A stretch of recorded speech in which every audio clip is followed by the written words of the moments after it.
अपने प्रसिद्ध ग्रंथ का रामचरित मानस नाम रखने के संबंध में तुलसीदास जी ने जो कुछ कहा है उससे यह स्पष्ट होता है कि वे इस ग्रंथ द्वारा उस गुप्त आंतरिक सरोवर का भेद देना चाहते हैं जो राम अर्थात परमात्मा के पवित्र आंतरिक कथा रूपी जल से सदा भरा रहता है।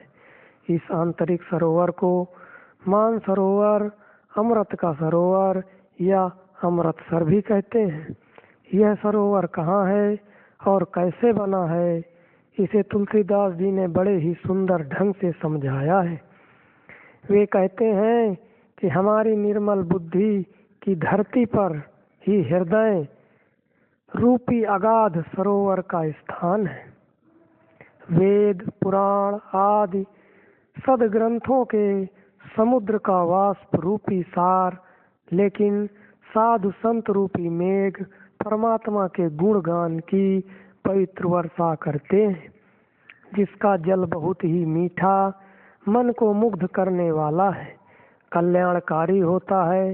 इसी मीठी वाणी रूपी जल से हृदय का अगाध सरोवर भरा हुआ है।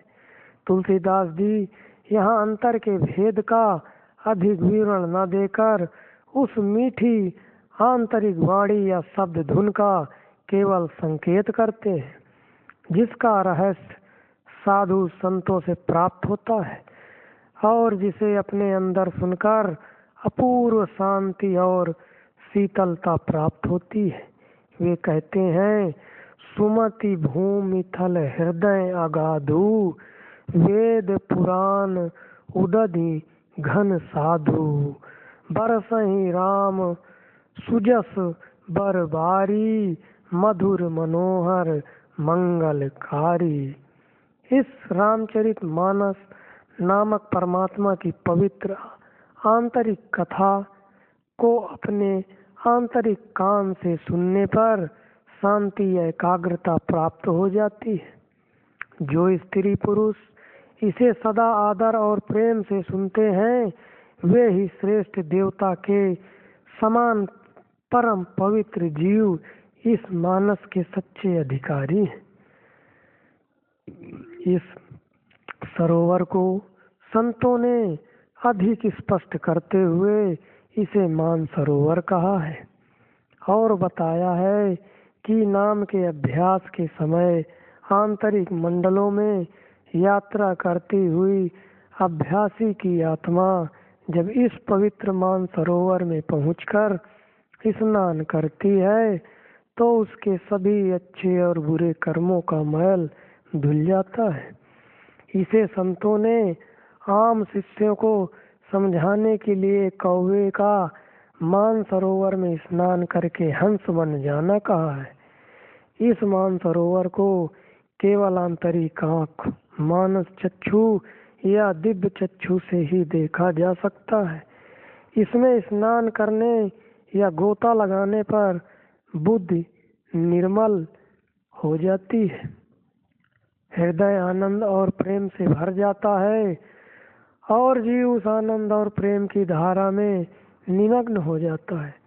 तुलसीदास जी कहते हैं, रामचरित मानस एहि नामा, सुनत श्रवण पाई विश्रामा, अस मानस मानस चख चाही, भई कवि बुद्धि विमल अगवाही, भयउ हृदय आनंद उछाहू, उमगेउ प्रेम प्रमोद प्रबाहू।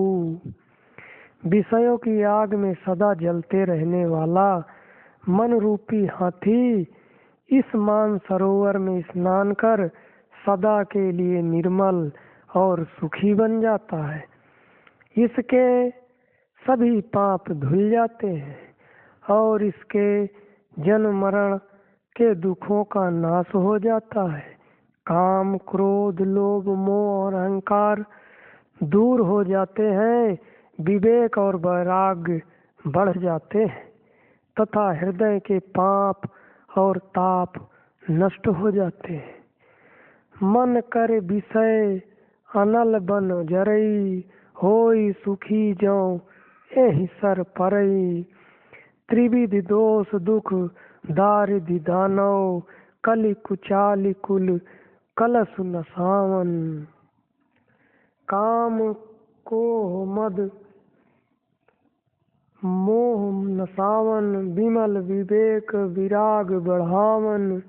सादर मंजन पान किए ते, मिटहि पाप परिताप हियं ते। इस आंतरिक मानसरोवर में स्नान कर पवित्र हो जाने पर ही राम अर्थात परम पिता परमात्मा के प्रेम का पक्का रंग चढ़ता है और अभ्यासी इस शांतिदायक और सुखद मानस को छोड़ फिर कभी विषयों की ओर नहीं दौड़ता। ते नर सर तजहि न काऊ, जिन के राम चरण भल भाऊ। पर जो अभागे विषय ही जीव हैं, वे इस रामचरितमानस रूपी मान सरोवर के पास नहीं आते, क्योंकि इस आंतरिक अभ्यास के मार्ग की कठिनाइयों को पार करना उनके लिए कठिन होता है। कुसंगति, पारिवारिक जंजाल, मोह, अभिमान, सांसारिक मान बढ़ाई और अनेक प्रकार के कुतर्क परमार्थ के मार्ग की रुकावटें हैं। जो बाघ, सिंह और सर्प के समान भयंकर और अनेकों पहाड़, नदी और जंगल के समान दुर्गम हैं, इन्हीं कारणों से विषयी जीव इस मानसरोवर के पास आने में हार मान जाते हैं। केवल वही जीव यहाँ तक पहुँचते हैं जिन्हें परमात्मा की कृपा से किसी संत द्वारा आंतरिक रहस्य की पूरी जानकारी मिल जाती है। ऐसे परम ज्ञानी जीव मानस की गूढ़ कथा का आंतरिक भेद समझ लेते हैं। आवत यही सर अति कठिनाई, राम कृपा बिनु आई न जाई। कठिन कुसंग कुपंथ कराला, तिन्ह के बचन बाग हरि ब्याला। ग्रह कारज नाना जंजाला, ते अति दुर्गम शैल विशाला। बन बहु विषम मोह मद माना, नदी कुतर्क भयंकर नाना। तेहि कारण आवत ही हारे, कामी काक बलाक विचारे। अति विचित्र रघुपति चरिति, जान ही परम सुजान। ते मति मंद विमोह बस, हृदय धरे कुछ जान। तुलसीदास जी कहते हैं कि जो लोग इस रामचरित मानस अर्थात आंतरिक मानसरोवर में गोता लगाकर अपने हृदय को निर्मल नहीं कर लेते, वे कलिकाल के धोखे में पड़े हुए कायर जीव हैं। वे भ्रमवश विषय सुख को ही वास्तविक सुख मानकर उसी में भूले हुए हैं। जिस प्रकार प्यासा हिरन सूर्य की किरणों के रेत पर पड़ने से उत्पन्न जल के भ्रम को वास्तविक जल समझ लेता है और उसके पीछे दौड़ कर दुखी होता है, ठीक उसी प्रकार विषयों से सुख पाने की आशा में उसके पीछे दौड़ने वाले जीव भी दुखी बने रहते हैं।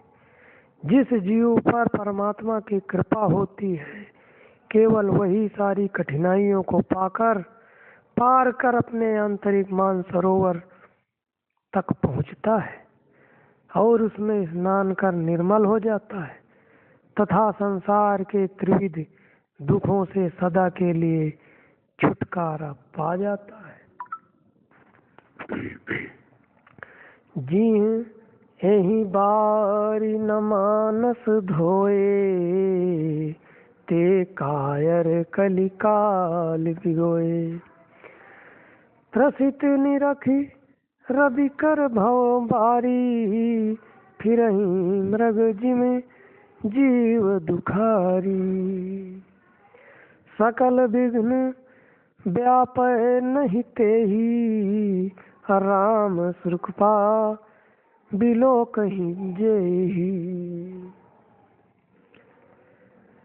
सो जी सादर सरमजुन करही, महाघोर त्रैताप नजरही। कबीर साहिब भी इस आंतरिक मानसरोवर में स्नान करने का उपदेश देते हैं।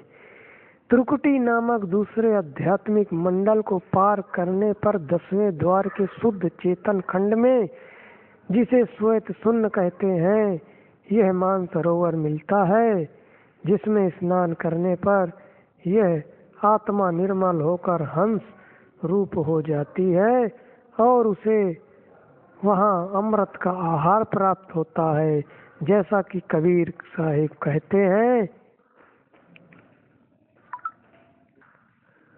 सो ब्रह्मांड पिंड सो जानु, मान सरोवर कर स्नान।